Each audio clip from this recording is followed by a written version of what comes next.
Hi പ്രിയമുള്ള സുഹൃത്തുക്കളെ, ഒരുപാട് അമ്പലങ്ങളും ക്ഷേത്രങ്ങളും ചർച്ചുകളും ഒക്കെ പിൽക്കാലത്ത് പല സാഹചര്യങ്ങളാൽ മസ്ജിദുകളായി രൂപാന്തരപ്പെടുകയും പിന്നീട് കേസും വഴക്കും വിചാരണകളും കോടതി വിധിയുമൊക്കെയായി പിന്നീട് അത് മസ്ജിദുകളായി പരിണമിക്കുകയും ചെയ്ത വിഷയങ്ങൾ ഒരുപാട് സംഭവങ്ങൾ ഉണ്ടായിട്ടുണ്ട്.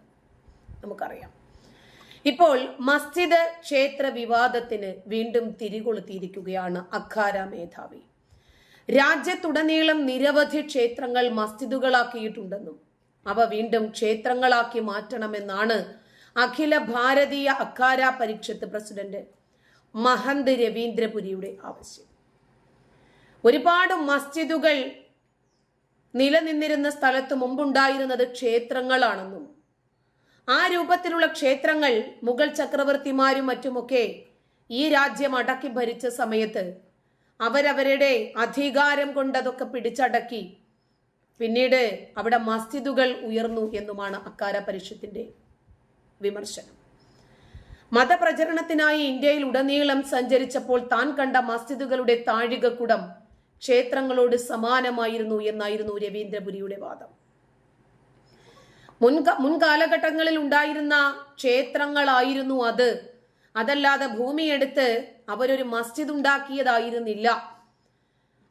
അതിനകത്തുണ്ടായിരുന്ന ക്ഷേത്രങ്ങളുടേതായിട്ടുള്ള ചില കാര്യങ്ങൾ മാത്രം മാറ്റി തിരുത്തി ബിൽഡിംഗ് അങ്ങനെ തന്നെ നിലനിർത്തി അവരതിനെ മസ്ജിദാക്കി മാറ്റുകയായിരുന്നു എന്ന വാദമാണ് ഇപ്പോൾ കനക്കുന്നത്. മതപ്രചാരണത്തിനായി ഞാൻ ഇന്ത്യയിൽ ഉടനീളം ഒരു പര്യടനത്തിന് പോയപ്പോൾ മിക്ക പള്ളികളുടെയും താഴികക്കുടം ഒരു ക്ഷേത്രത്തിനോട് സാമ്യമുള്ളതായി എനിക്ക് തോന്നിയെന്ന് അദ്ദേഹം ആരോപിക്കുന്നു. പള്ളികളിൽ സനാതന ചിഹ്നങ്ങൾ ഉള്ളതായി നിങ്ങൾക്ക് കാണാൻ പറ്റുമെന്നും അദ്ദേഹം പറയുന്നു. ഏകദേശം 80% മുസ്ലിം പള്ളികളും പുരാതന ക്ഷേത്രങ്ങളാണെന്നും മഹന്ത് രവീന്ദ്രപുരി ഇത്തരം തെളിവുകൾ വെച്ചുകൊണ്ട് തന്നെയാണ് വാദിക്കുന്നത്. ഇത്തരം കെട്ടിടങ്ങൾ ഹിന്ദുക്കൾക്ക് കൈമാറാൻ മുസ്ലിങ്ങളോട് ആവശ്യപ്പെടുമോ എന്ന ചോദ്യത്തിന് ഇതിനായി ഞങ്ങൾ 1000 തവണ അപേക്ഷിച്ചെന്നും എന്നാൽ ആരും അത് കേൾക്കുന്നില്ല എന്നുമായിരുന്നു അദ്ദേഹത്തിന്റെ മറുപടി. പള്ളികളാക്കി മാറ്റിയ ഞങ്ങളുടെ പുരാതന ക്ഷേത്രങ്ങൾ ഒഴിപ്പിക്കാൻ ഞങ്ങൾ തയ്യാറാണ്. അതിനുവേണ്ടി ഞങ്ങൾ ഇറങ്ങി പുറപ്പെടുവാണെന്നും അദ്ദേഹം പറഞ്ഞു. ഒരു ക്ഷേത്രത്തിന്റെ മുകളിൽ നിർമ്മിച്ച മസ്ജിദുകൾ പൊളിച്ചു മാറ്റണം. മഹാകുംഭത്തിൽ നിന്ന് ഞങ്ങൾ ഒരിക്കൽ കൂടി അഭ്യർത്ഥിക്കുകയാണെന്നും രവീന്ദ്രപുരി പറഞ്ഞു. തങ്ങൾ ഒരു സനാതന ബോർഡ് രൂപീകരിക്കാൻ പോകുകയാണെന്നും രവീന്ദ്രപുരി പറഞ്ഞു. മുസ്ലിങ്ങൾക്ക് Waqf board, Muslim personal law board, എന്തുകൊണ്ട് ഈ രാജ്യത്ത് ഞങ്ങൾക്കൊരു ബോർഡ് രൂപീകരിക്കാൻ പാടില്ല? ജനുവരി 27 ഒരു ധർമ്മ സൻസദ് സംഘടിപ്പിക്കുമെന്നും അവിടേക്ക് രാജ്യത്തെയും ലോകത്തെയും പ്രമുഖ ദർശകരെ ക്ഷണിച്ചിട്ടുണ്ടെന്നും രവീന്ദ്രപുരി കൂട്ടിച്ചേർത്തു. ധർമ്മ സൻസദിന്റെ പ്രധാന വിഷയം സനാതൻ രൂപീകരണമായിരിക്കും. വഖഫ് ബോർഡ് പോലെ നമ്മുടെ മഠവും ക്ഷേത്രങ്ങളും സുരക്ഷിതമായിരിക്കുന്നതിനു വേണ്ടി അത്തരം ഒരു ബോർഡിന്റെ ആവശ്യം അതിക്രമിച്ചിട്ടുണ്ട് എന്നാണ് അദ്ദേഹം പറഞ്ഞത്. സമീപകാലത്തായി മസ്ജിദുകളുടെയും ദർഗകളുടെയും മേൽ അവകാശവാദം ഉന്നയിച്ചുകൊണ്ടുള്ള ഹിന്ദു വിമർശനങ്ങൾ എമ്പാടും അധികരിച്ചു കൊണ്ടിരിക്കുകയാണ്.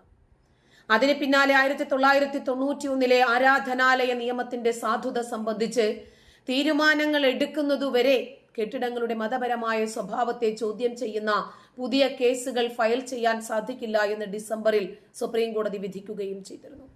നിലവിലുള്ള മതപരമായ ഘടനകളെ സംബന്ധിച്ചിട്ടുള്ള കേസുകളിൽ സർവേക്കുള്ള നിർദ്ദേശങ്ങൾ ഉൾപ്പെടെയുള്ള ഏതെങ്കിലും ഇടക്കാല അതല്ലെങ്കിൽ അന്തിമ ഉത്തരവുകൾ പുറപ്പെടുവിക്കുന്നതിൽ നിന്ന് സുപ്രീം കോടതി എല്ലാ കോടതികളെയും വിലക്കുകയും ചെയ്തിട്ടുണ്ട്.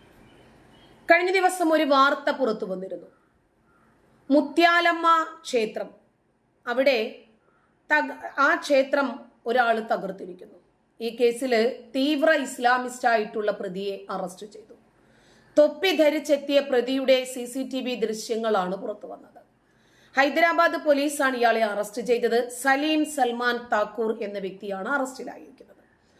മസ്ജിദിലേക്ക് അയാൾ പോകുവാണ്. അതിനിടയിലാണ് അദ്ദേഹം ഒരു ക്ഷേത്രം കാണുന്നത്. ക്ഷേത്രം കണ്ടപ്പോൾ ഇദ്ദേഹത്തിന്റെ ഈമാൻ നഷ്ടപ്പെട്ടു പോകുമോ എന്ന് ഇദ്ദേഹം ഭയക്കുന്നു. കാരണം വിഗ്രഹാരാധനയാണ് അവിടെ നടക്കുന്നത്. അവിടെ എത്തുന്നത് കാഫിറുകളാണ്. ഇദ്ദേഹത്തിന് അത് സഹിക്കാൻ പറ്റിയില്ല. പിന്നെ എന്ത് ചെയ്യും എന്നുള്ള ചോദ്യമായി. അങ്ങനെ ഇയാള് മാനസികമായി തയ്യാറെടുത്തതുപോലെ നേരെ ക്ഷേത്രം ലക്ഷ്യമാക്കി നടന്നു, ആക്രമണം നടത്തി. നാട്ടുകാരൊക്കെ നോക്കി നിന്നു, അവരൊക്കെ വീഡിയോ പകർത്തി. സെക്കന്ദരാബാദിലെ ഒരു ഹോട്ടലിലാണ് ഇയാൾ താമസിച്ചിരുന്നത്. ഹോട്ടലിൽ നിന്ന് മസ്ജിദിലേക്ക് പോകുന്ന വഴിയാണ് ക്ഷേത്രം ആക്രമിച്ചതെന്ന് ഇയാൾ സമ്മതിച്ചു. തുടർന്ന് ഹോട്ടലിൽ പോലീസ് റെയ്ഡും നടത്തി. ക്ഷേത്രം ആക്രമിക്കുന്ന സമയത്ത് സലീമിനൊപ്പം കൂടുതൽ ആളുകൾ ഉണ്ടായിരുന്നു, വീഡിയോ ദൃശ്യങ്ങളിലുണ്ട്.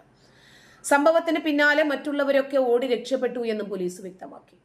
സെപ്റ്റംബർ 14 തിങ്കളാഴ്ചയാണ് 2024 തെലങ്കാനയിലെ കുർമഗുഡ മേഖലയിലെ മുത്യാലമ്മ ക്ഷേത്രത്തിലെ വിഗ്രഹം നശിപ്പിക്കപ്പെട്ടതും ആക്രമിക്കപ്പെട്ടതും.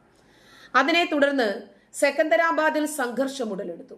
ഇത് ഹിന്ദു നിവാസികളുടെ രോഷത്തിനും പ്രതിഷേധത്തിനും കാരണമായി. കുറ്റക്കാർക്കെതിരെ നടപടിയെടുക്കണമെന്ന് ആവശ്യപ്പെട്ട നിരവധി നിവാസികൾ ക്ഷേത്രത്തിന് സമീപം തടിച്ചുകൂടി പ്രതിഷേധം അറിയിച്ചു. BJP നേതാക്കളും മറ്റ് ഹിന്ദു സംഘടനാ നേതാക്കളും ഒക്കെ അവരോടൊപ്പം ഉണ്ടായിരുന്നു. മാധവി അടക്കം നിരവധി BJP നേതാക്കളെ ജയിലിലടച്ചു. കേന്ദ്രമന്ത്രി കിഷൻ റെഡ്ഡി ക്ഷേത്രത്തിലെത്തി പ്രതിഷേധക്കാരുമായി സംസാരിക്കുകയും പ്രതികളെ ഉടൻ തന്നെ അറസ്റ്റ് ചെയ്യണമെന്ന് പോലീസിനോട് ആവശ്യപ്പെടുകയും ചെയ്തു. പ്രതിഷേധം കനത്തതോടെയാണ് പോലീസ് സംഭവത്തിൽ അന്വേഷണം ആരംഭിച്ചത്.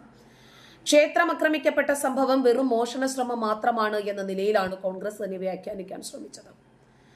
ഇത്ര വലിയ വിവാദം ഉണ്ടായിട്ട് പോലും സലീം ചെയ്തത് ഹിന്ദു ദൈവങ്ങളോടുള്ള വെറുപ്പും അനാദരവുമായിട്ടുള്ള, അദ്ദേഹത്തിന്റെ വിശ്വാസത്തിനെതിരായിട്ടൊരു ക്ഷേത്രം പ്രവർത്തിച്ചിരിക്കുന്നു എന്നതിന്റെ മേൽ അദ്ദേഹത്തിന്റെ വിശ്വാസത്തിന് മങ്ങലേറ്റതുകൊണ്ടാണ് ചെയ്തത് എന്ന് അദ്ദേഹം തന്നെ പോലീസിനോട് സമ്മതിക്കുകയും അത് FIR-ൽ വ്യക്തമായി രേഖപ്പെടുത്തുകയും ചെയ്തിട്ട് പോലും അദ്ദേഹത്തിന് വേണ്ടി വക്കാലത്തുമായി വരുന്ന ആളുകൾക്ക് അത് അംഗീകരിക്കാൻ പറ്റുന്നില്ല.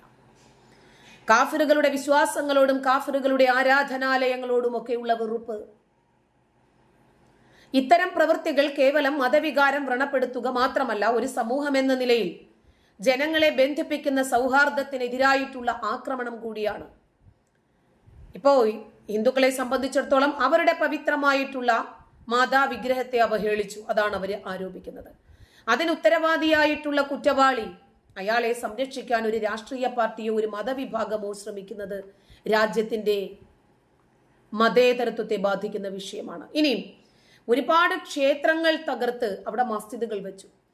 ആ മസ്ജിദുകൾ തകർത്ത് വീണ്ടും ക്ഷേത്രങ്ങളാക്കണമെന്നല്ല നമ്മൾ ആദ്യം പറഞ്ഞ വിഷയവുമായിട്ട് ബന്ധപ്പെടുത്തി സംസാരിച്ചാലാകുന്നത്. അവർ നിയമപരമായ വഴികളാണ് തേടുന്നത്. ആർക്കിയോളജിക്കൽ ഡിപ്പാർട്ട്മെന്റിന്റെ സർവേ വരണം, അവരന്വേഷിക്കണം. ഇതിനു മുമ്പ് ഇത് ക്ഷേത്രമായിരുന്നോ, ചർച്ചായിരുന്നോ, മസ്ജിദായിരുന്നോ, അമ്പലമായിരുന്നോ, അവരന്വേഷിക്കണം. അതിനുശേഷം രാജ്യത്തെ പരമോന്നത നീതിപീഠങ്ങൾ എന്താണോ പറയുന്നത് അതിനനുസരിച്ച് മുന്നോട്ട് പോകാൻ, കോടതി അനുശാസിക്കും വിധമുള്ള എന്ത് വിധികളും അംഗീകരിക്കാൻ ഇവർ തയ്യാറാകുന്നു. ആരാണ് ജനാധിപത്യത്തിനെതിരെ പ്രവർത്തിക്കുന്നവർ? ആരാണ് ജനാധിപത്യത്തെ മാനിക്കുന്നവർ? ഭരണഘടനയ്ക്കും മേലെ ഒരു ശരീഅത്ത് നിയമമുണ്ടെന്ന് പറഞ്ഞ് ഈ ലോകത്ത് മുസ്ലിങ്ങൾ മാത്രം മതി, അവരുടെ ആരാധനകൾ മതി, അവരുടെ ആരാധനാലയങ്ങൾ മതി എന്ന് ശഠിക്കുന്നത് ആരാണ് എന്ന് ഇത്തരം സംഭവങ്ങളിലൂടെ തന്നെ നമുക്ക് വ്യക്തമാണ്. നന്ദി.